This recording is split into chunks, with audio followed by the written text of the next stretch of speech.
So whether you're working on an effect or a routine or an entire stage show, the entire process always starts inside your head.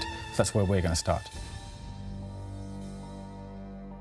There's lots of advice out there about structuring a show or an act, but none of it's very useful, I found.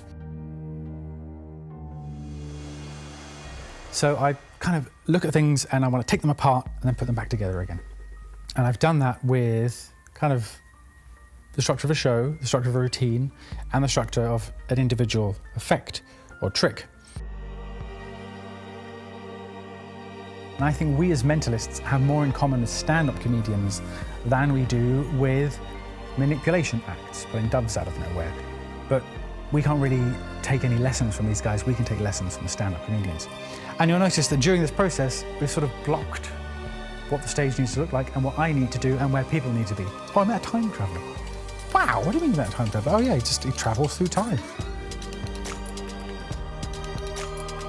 I don't write, or hardly ever write, a full script for a routine or a show. And I always felt pretty bad about that. I felt like I was missing a fundamental step in being a professional performer. But if you are one of those people, if you're one of those people that can't write a script, then don't worry, because you don't need to. There are other things you can do.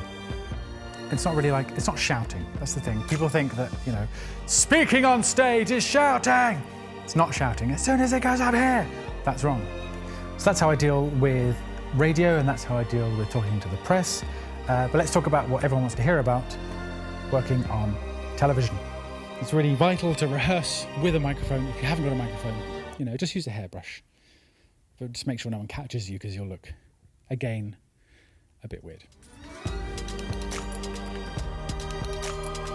And then I asked once, I've had mentalists on before, and she went, yeah.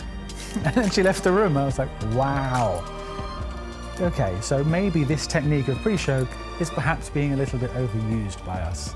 Wear the shoes that you're going to wear on stage, because you'll move differently in these shoes. I tend to move like this in these shoes, so that's how I'm going to behave on stage, so I need to get used to that when I'm rehearsing.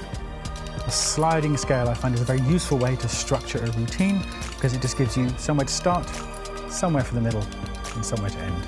A nice scale.